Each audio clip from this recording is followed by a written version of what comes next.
sehat ya.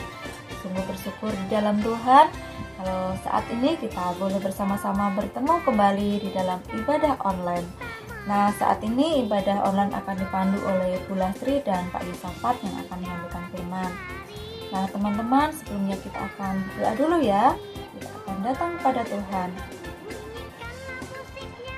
Tuhan Yesus, Allah Bapa kami yang di surga, terima kasih Tuhan atas kasih-Mu, atas anugerah-Mu, sehingga kami boleh bersama-sama kembali datang kepadamu untuk ibadah online pada pagi hari ini.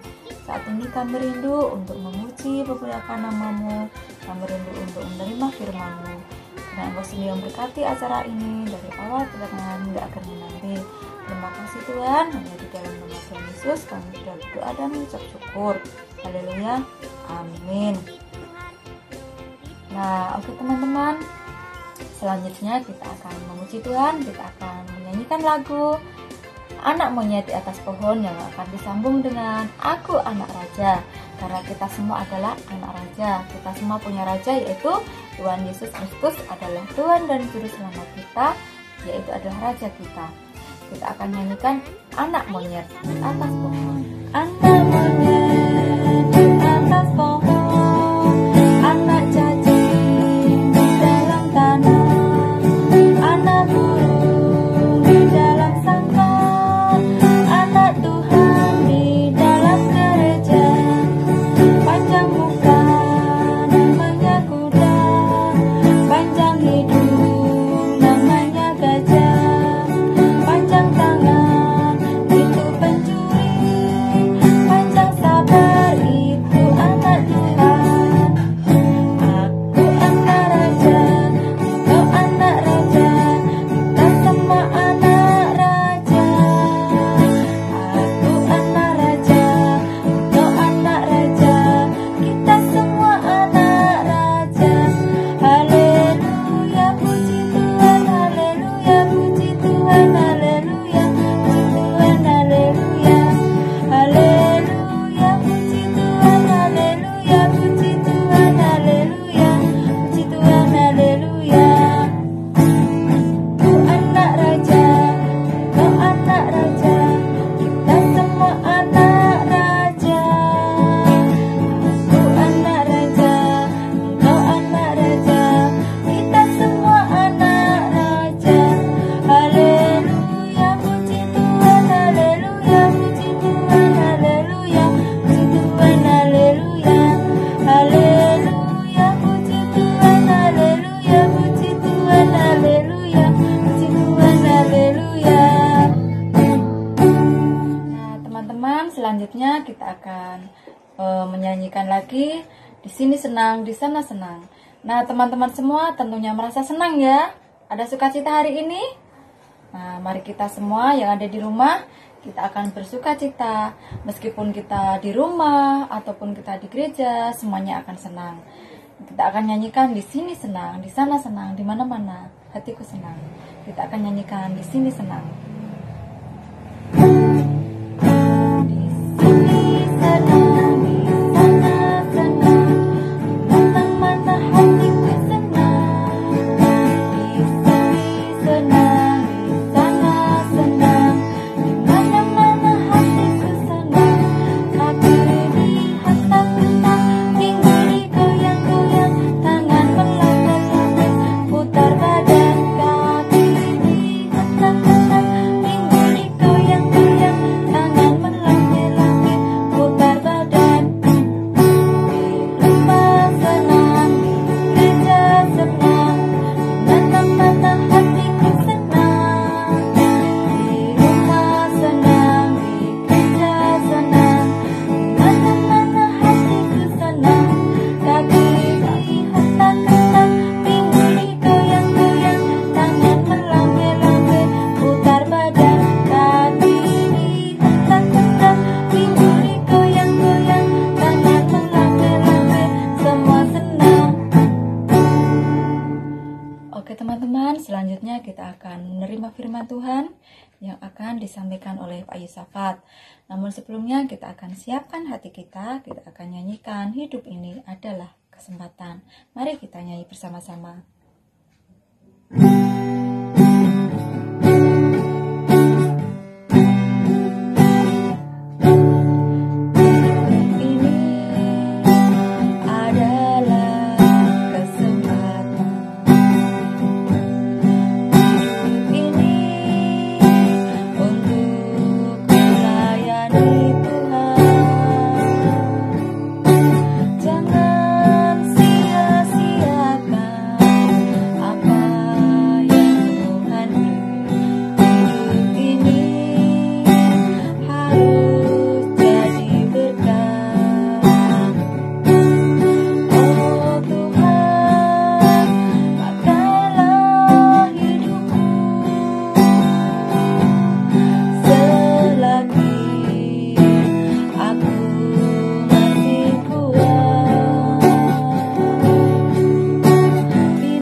selamat pagi teman-teman.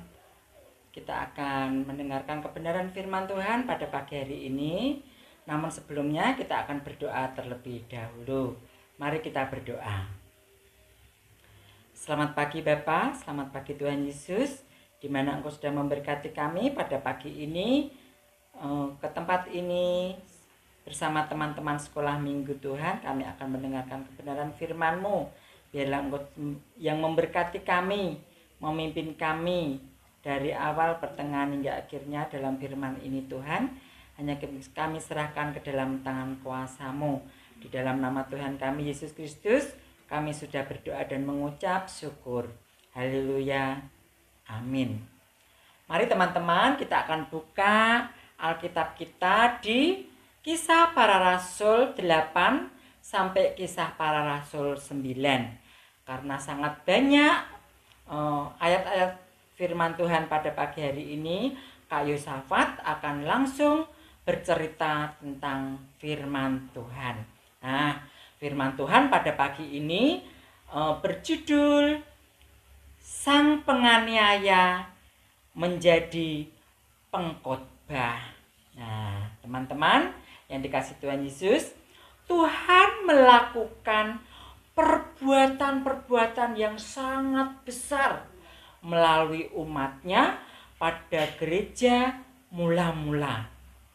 Seorang laki-laki bernama Filipus, dia sangat sibuk bercerita kepada orang-orang di kota mengenai Tuhan Yesus. Tetapi Tuhan mengirim dia ke padang gurun. Mengapa? Karena Tuhan tahu ada seorang yang sedang dalam perjalanan di padang gurun, seorang pembesar di bawah pemerintahan Ratu Kandake dari Ethiopia. Dia dalam perjalanan pulang dan sedang membaca buku yang sangat istimewa. Bisakah teman-teman menebak buku apakah itu? Saat Filipus mentaati Tuhan, Tuhan memimpin dia langsung kepada pembesar yang sedang membaca firman Tuhan itu, yang belum mengerti apa artinya tentang firman itu. Dia mengundang Filipus untuk bergabung dengannya. Dan dia bertanya, apakah artinya ini? Pembesar itu bertanya kepada Filipus. Selama kereta itu tergoncang-goncang di sepanjang jalan di padang gurun, Filipus mulai berbicara dari ayat-ayat firman Tuhan itu. Dia berkhotbah tentang Yesus kepadanya. Dengan segera, pembesar Afrika itu mempercayai pesan Alkitab bahwa Tuhan Yesus Kristus adalah Anak Allah. Sampai di sebuah mata air, dia berkata, apakah halangannya jika aku dibaptis? Kemudian Filipus berkata, jika Tuhan percaya dengan segenap hati, boleh. Saat pembesar itu menjawab, aku percaya kepada Yesus Kristus karena dia adalah Anak Allah. Kemudian Filipus membawa dia ke air dan membaptiskannya dia. Segera setelah mereka keluar dari air, Roh Tuhan tiba-tiba melarikan Filipus, dan pembesar dari Afrika itu tidak melihat dia lagi. Ia kembali ke Ethiopia dengan penuh sukacita. Tetapi beberapa orang membenci orang-orang Kristen.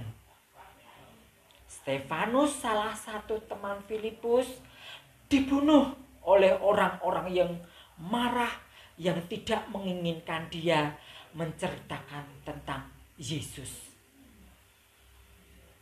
Ada seorang laki-laki bernama Saulus dari Tarsus membantu untuk membunuh Stefanus. Nah, teman-teman, Saulus berkobar-kobar artinya untuk mengancam dan membunuh orang-orang Kristen. Dia pergi kepada imam besar dan meminta surat kuasa darinya untuk menahan laki-laki atau perempuan yang percaya dan mengikut Yesus. Saulus dari Tarsus yang malang, dia tidak tahu bahwa saat dia melukai umat Tuhan, sesungguhnya apa yang terjadi, teman-teman? Dia sangat menyakiti hati Tuhan Yesus itu sendiri. Dan Tuhan harus menghentikan Saulus. Tapi bagaimana? Nah, Tuhan menahan Saulus. Sementara Saulus dalam perjalanan ke kota Damsyik, Tuhan memperlihatkan suatu sinar yang sangat luar biasa dari surga. Saulus terjatuh dan tersungkur ke tanah.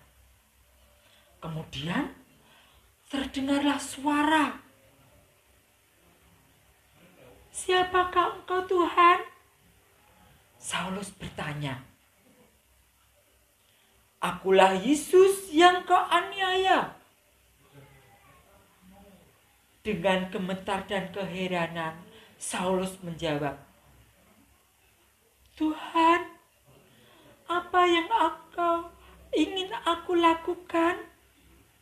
Tuhan berkata kepadanya, "Bangunlah dan pergilah ke dalam kota. Di sana akan dikatakan kepadamu apa yang harus kau perbuat." Orang-orang yang bersama Saulus juga mendengar suara itu, tetapi mereka tidak melihat seorang pun.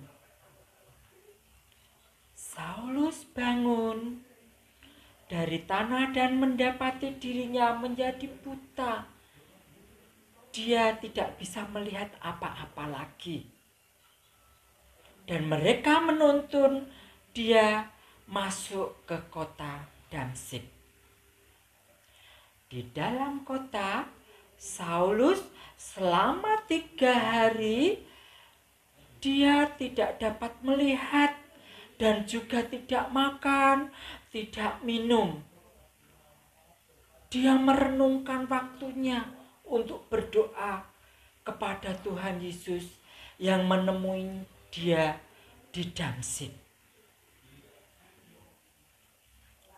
Di sana Tuhan merencanakan semuanya.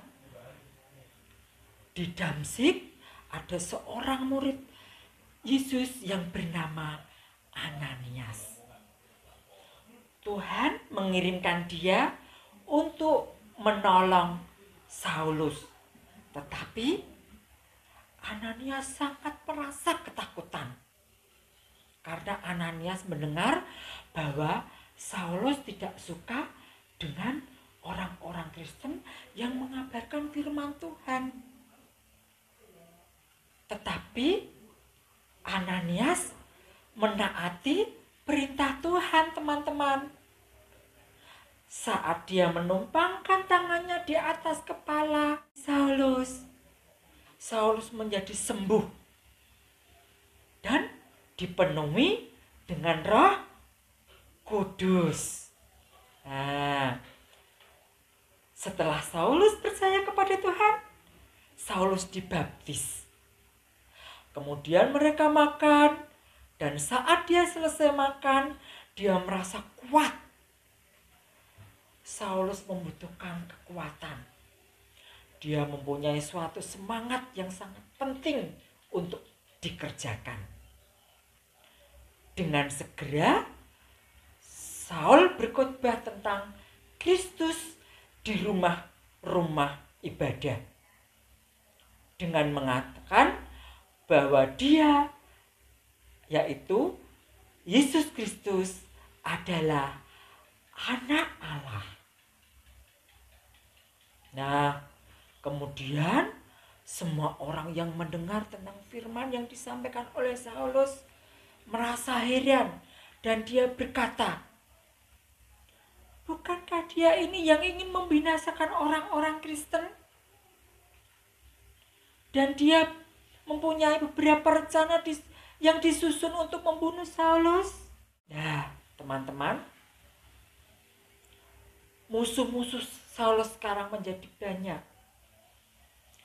Nah, jadi pintu-pintu gerbang, semuanya pintu-pintu gerbang yang ada di dalam kota itu sekarang dijaga. Pintu-pintu gerbangnya dijaga oleh teman-teman. Jadi semua orang yang ingin membunuh Saulus, mereka tidak bisa masuk ke dalam kota itu. Dia tidak bisa membuka pintu-pintu gerbang. Nah, teman-teman, Saulus punya ide, teman-teman. Jadi teman-teman Saulus ini mengambil Saulus dan menurunkan dia dari atas tembok dalam sebuah keranjang yang sangat besar. Nah, dan sejak saat itu Saulus si penganiaya orang-orang Kristen hidup sebagai pengikut Tuhan yang beriman kepada tuannya yang baru, yaitu Tuhan Yesus Kristus. Nah, teman-teman, firman Tuhan pada pagi ini menceritakan tentang Allah kita yang hebat, yang telah menciptakan kita dan ingin kita mengenal Dia.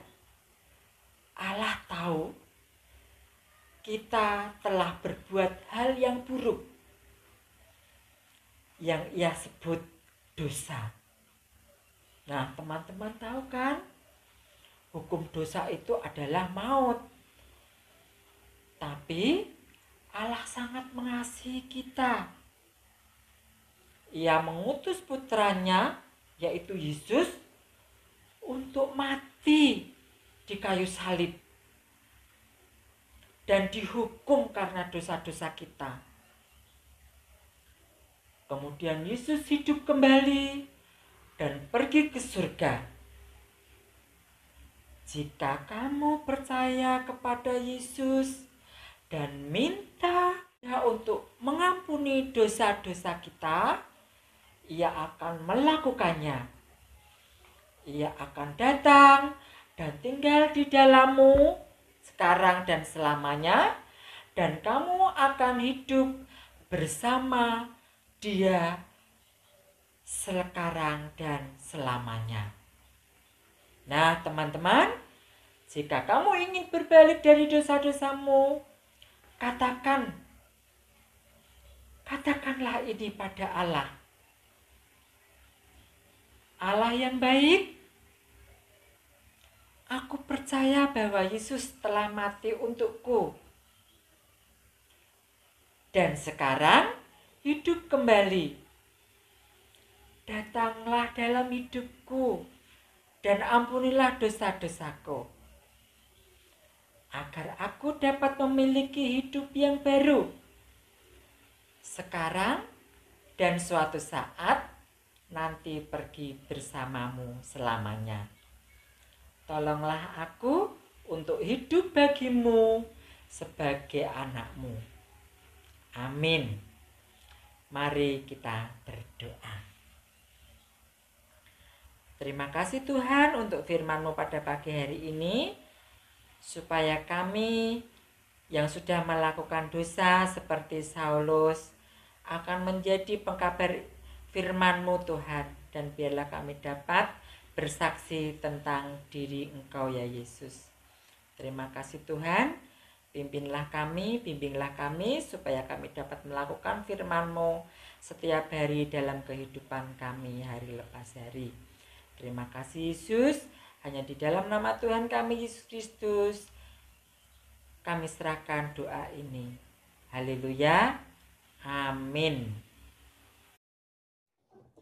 Oke teman-teman, tadi kita telah menerima firman Tuhan yang telah disampaikan Pak Yusafat. Dan biarlah firman ini tadi dapat menjadikan rema dalam kehidupan kita. Dan sebelum kita akhiri ibadah online saat ini, kita akan berdoa terlebih dahulu. Mari kita berdoa.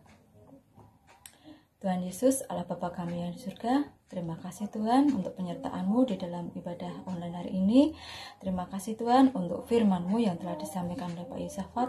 Biarlah firman-Mu ini dapat menjadikan rema dalam kehidupan kami, dapat menjadikan kekuatan dalam kehidupan kami. Terima kasih Tuhan, kami mau serahkan sepenuhnya kehidupan kami semua anak-anak sekolah minggu di GITJ Maranatha Pelosok ini ke dalam tangan-Mu. Biarlah Engkau sedang berkati setiap kehidupan kami, memberikan kesehatan buat kami, memberkati masa depan kami. Terima kasih Tuhan Yesus, kami serahkan sepenuhnya hidup kami hanya ke dalam tangan-Mu. Dalam nama Tuhan Yesus kami sudah berdoa dan mengucap syukur. Haleluya, amin. Nah teman-teman semua, kita akan akhiri ibadah ini dengan menyanyikan lagu Bapa Terima Kasih.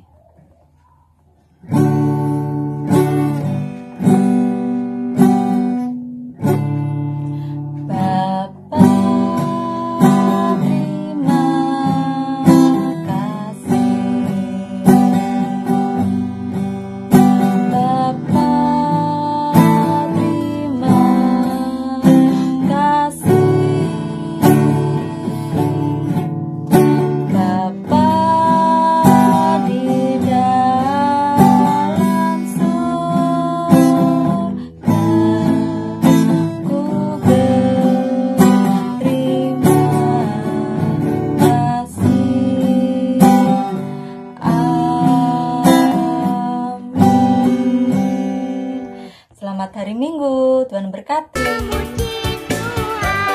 Ingat selalu ya untuk rajin berdoa.